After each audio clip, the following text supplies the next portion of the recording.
6ನೇ ತರಗತಿ ಸಮಾಜ ವಿಜ್ಞಾನ ಪೌರನೀತಿ ಅಧ್ಯಾಯ 9 ಪ್ರಭುತ್ವದ ಪ್ರಕಾರಗಳು ಪ್ರಶ್ನೋತ್ತರ.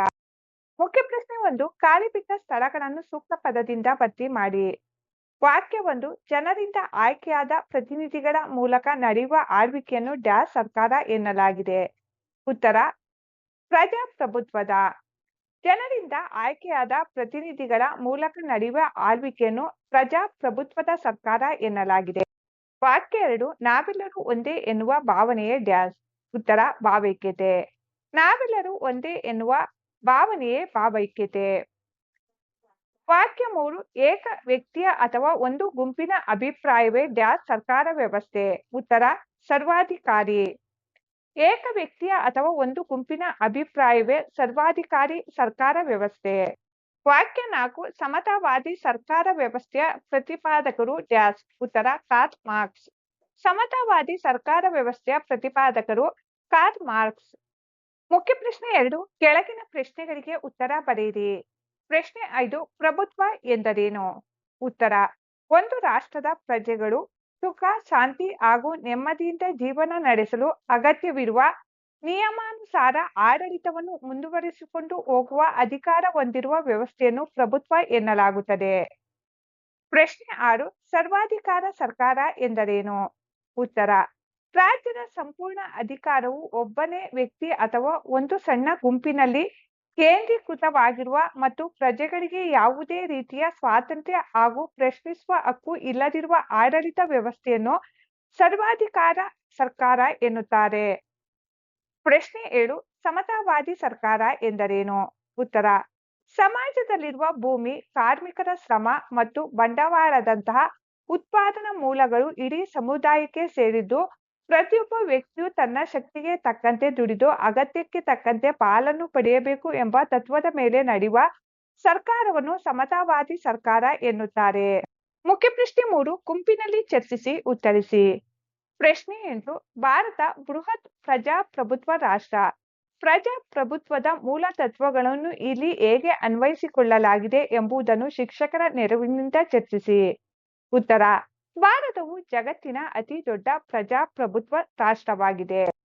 ಭಾರತದಲ್ಲಿ ಪ್ರಜೆಗಳೇ ಸಾರ್ವತ್ರಿಕ ಚುನಾವಣೆಯ ಮೂಲಕ ತಮ್ಮ ನಾಯಕರನ್ನು ಸ್ವತಂತ್ರವಾಗಿ ಆರಿಸಿಕೊಳ್ಳುತ್ತಾರೆ.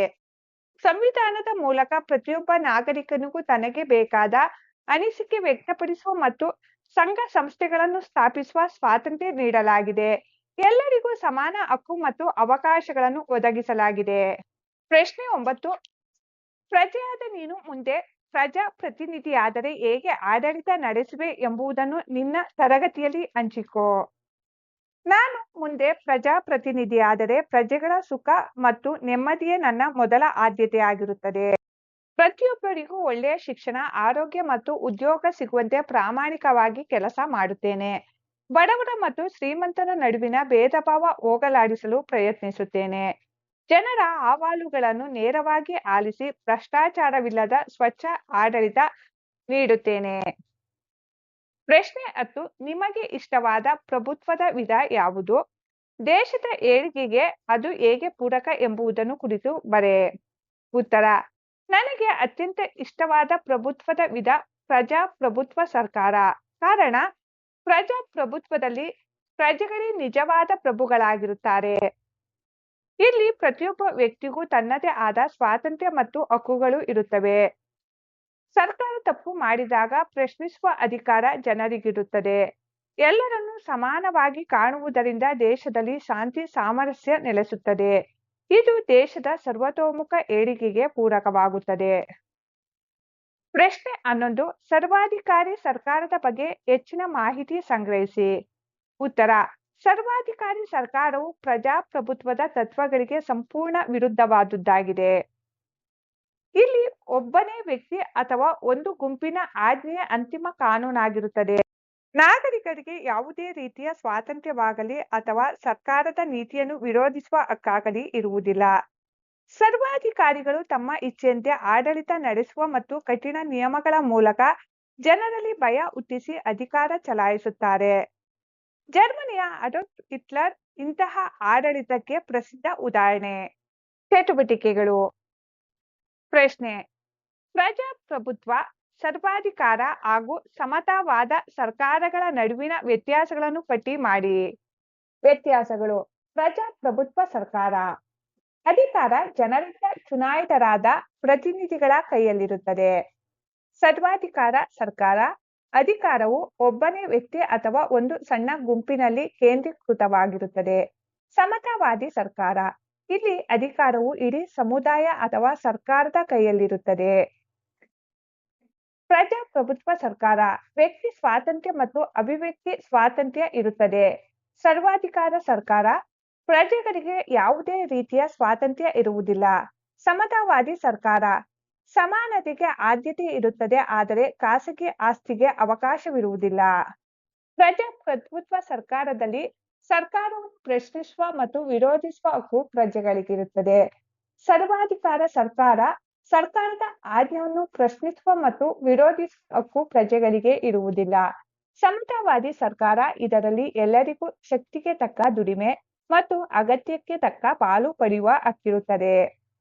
ಪ್ರಜಾಪ್ರಭುತ್ವ ಸರ್ಕಾರಕ್ಕೆ ಉದಾಹರಣೆ ಭಾರತ, ಅಮೆರಿಕ ದೇಶಗಳು. ಸರ್ವಾಧಿಕಾರ ಸರ್ಕಾರ. ಇದಕ್ಕೆ ಉದಾಹರಣೆ ಅಡಾಲ್ಫ್ ಹಿಟ್ಲರ್ ಆಡಳಿತ.